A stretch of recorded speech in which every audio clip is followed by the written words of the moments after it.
What up mga idolo? Let's talk about bilge whales. Para sa mga baguhan sa page natin, meron na akong nagawang bilge system ha. So panoorin nyo yun.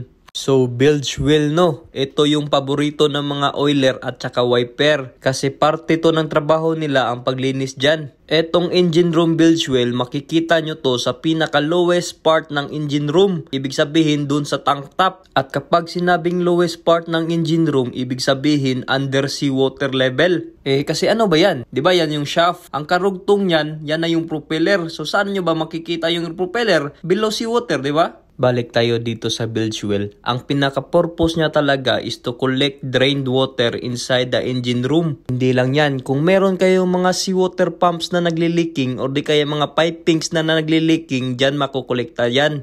Meron din ditong pipeline sa fuel ha, na kapag mag-leaking, disaster talaga. Sa loob ng bilge whale, may float sensor yan, na kapag mapuno na, magti-trigger na yung alarm. Normal lang na maalarmahan ka ng isang bilge whale, pero paano pag nagsabay yung dalawa? Syempre, mapatakbo ka talaga pababa kasi malaking leaking yan. At saka take note, kung hindi kaya ng bilge pump nyo, every ship merong emergency bilge suction. Ibang barko, ibang procedure, kaya dapat yan yung unang matutunan nyo sa pagsampa nyo. Sa pag-pump naman, simplihan lang natin mga dula. So ganito lang yan ha. Again, meron akong nagawang bilge system ha. Pwede nyo rin panoorin ha. Pero ito, sample lang to. So galing sa bilge whale, may isang barbula. Tapos dyan, papuntang bilge pump. Tapos puntang bilge holding tank. Ganyan lang yan. Normally, ang mga barko sa loob ng engine room meron niyang 5 bilge whale. Isa sa forward port side, sa starboard side, forward, center, recess, at saka sa aft.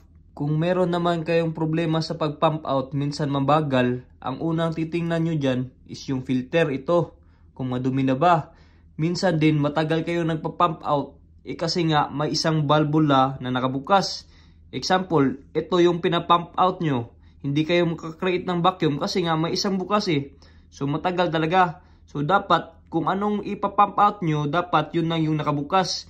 The rest is sirado. Pero tandaan nyo to ha. Before kayo mag-pump out ng bilge, always check it visually kung meron bang oil sa loob. At kung nakikita nyo na merong oil, wag nyong ipump yan papuntang bilge holding tank kasi nga magkukontaminated yun. Ang ginagawa namin pag merong oil is ginagamitan namin ng Wilden pump para ipump yan sa sludge tank o di kaya sa waste oil tank. At syempre, lilinisan na rin pagkatapos, di ba? Kasi sa oras na makontaminated yung bilge holding tank mo, mahihirapan kang magpatakbo ng oily water separator.